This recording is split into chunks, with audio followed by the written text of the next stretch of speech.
Zhluboka se nadechněte a chvíli se mnou zůstaňte.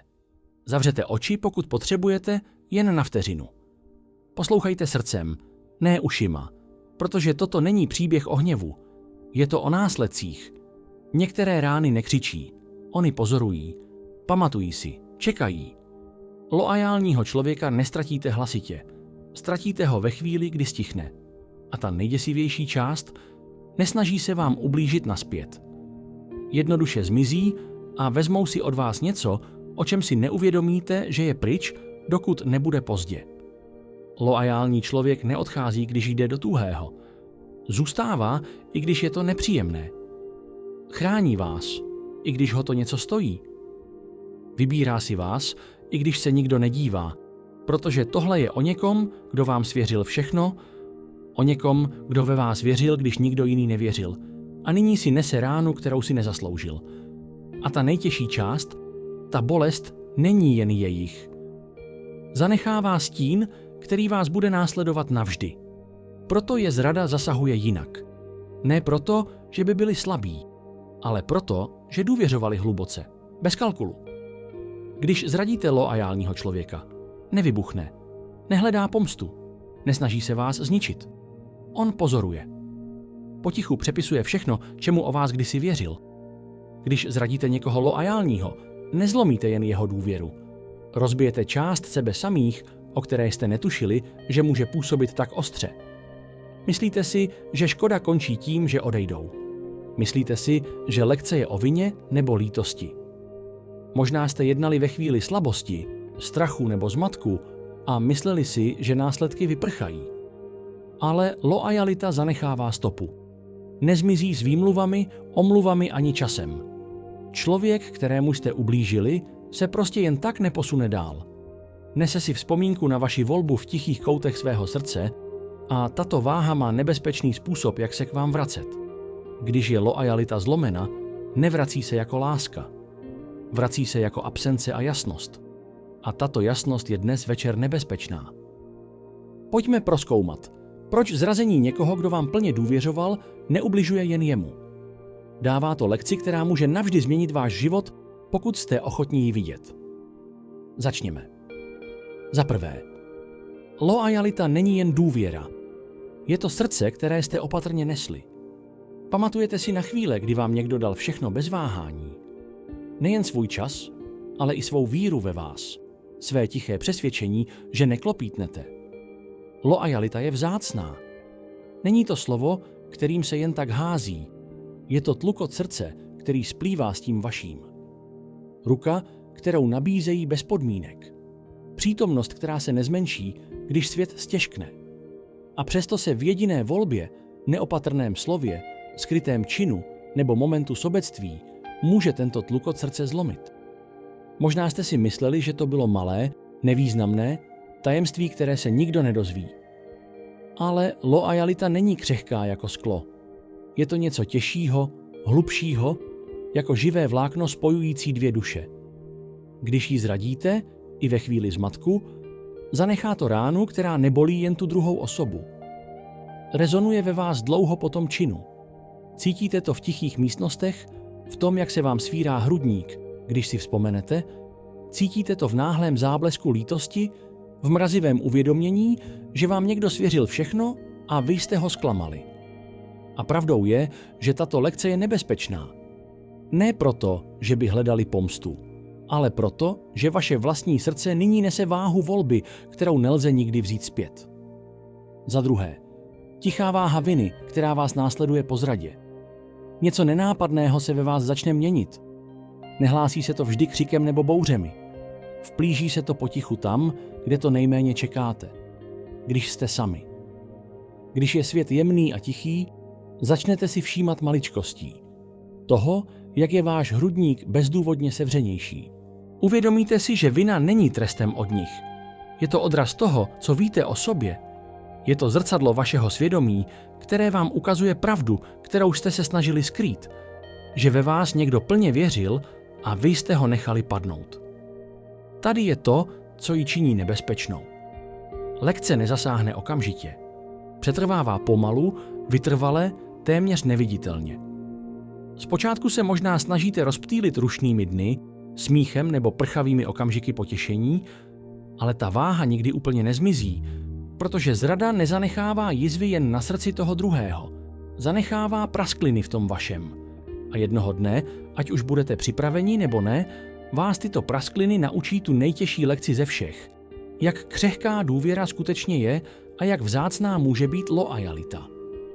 Za třetí, zrazená loajalita je lekcí ve vašem vlastním odrazu. Když zradíte někoho loajálního, nezlomí se jen jeho důvěra, je to zrcadlo, které odráží, kým skutečně jste. Zpočátku si toho možná nevšimnete.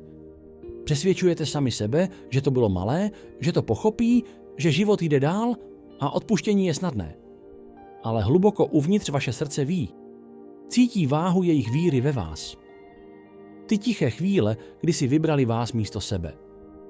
Časy, kdy zůstali, i když by bylo snazší odejít. Začínáte si uvědomovat, že loajalita je posvátná. Křehký dar předávaný z jedné duše druhé. A vy jste jej, i když nevědomky, drželi neopatrně. To uvědomění může pálit víc než cokoliv jiného, protože nyní vidíte svůj vlastní odraz v jejich bolesti. A je nemožné to ignorovat. Každý nucený úsměv, každý předstíraný smích, každé je to v pohodě, které jste před nimi zamumlali. Pronásleduje vás to ne jako trest od nich, ale jako ozvěna ve vaší vlastní hrudi. A tady je ta nejtěžší pravda. Člověk, kterého jste zradili, vás možná nikdy nekonfrontuje. Možná nikdy nebude žádat omluvu, možná bude dokonce vypadat nedotčeně. Ale nebezpečí spočívá v tichých lekcích, které si nesete vy. Každá volba, každá vzpomínka na to, co jste rozbili, vás učí pravdu, kterou nelze zapomenout. Že loajalita není něco, co lze ohýbat nebo brát na lehkou váhu. A cena zrady je mnohem vyšší než ztráta důvěry někoho jiného. Je to ztráta kousku vaší vlastní integrity. Za čtvrté, neviditelná rána, která vás následuje. Zrada někoho loajálního zanechává ránu, kterou nevidíte, ale cítíte ji v každém tichém okamžiku. Nekřičí, nevyžaduje pozornost. Schovává se v prostorech, které se snažíte vyplnit rozptýlením. Ve vašich rušných dnech, ve vašem smíchu, ve vašich rozhovorech, které se vyhýbají pravdě. A přesto čeká. Nenápadná připomínka v zadní části vaší mysli, která šeptá: mohl si být jiný. Mohl si vybrat lépe. Mohl si uctít to, co bylo dáno zdarma. Možná je vidíte, jak jdou dál, usmívají se, žijí, jako by se nic nestalo, a na chvíli to může působit téměř nesnesitelně. Ptáte se, záleželo na tom vůbec? Zasáhlo je to tak hluboko jako mě? Ale tady je to, co čas potichu učí. Jejich klid nevymaže loajalitu, kterou jste zradili. A jejich ticho nevymaže lekci, kterou si nese vaše srdce. Každý moment, kdy si tu vzpomínku přehráváte, každý záchvěv lítosti je učitelem. Drsným, tichým, nevyhnutelným. Učí nebezpečí brát důvěru jako samozřejmost, cenu zrady a posvátnost srdcí, která se rozhodnou zůstat. A pomalu začínáte chápat, že ta nejnebezpečnější lekce není o jejich bolesti, je o té vaší. Uvědomění si, že porušení loajality zanechává uvnitř stopu. Takovou, která se vás potichu ptá, zda jste člověkem, kterým chcete být, a zda si příště vyberete jinak. Za páté. Nebezpečná lekce, která vás navždy změní. Nejtěžší na zrazení loajálního člověka je to, že lekce není okamžitá.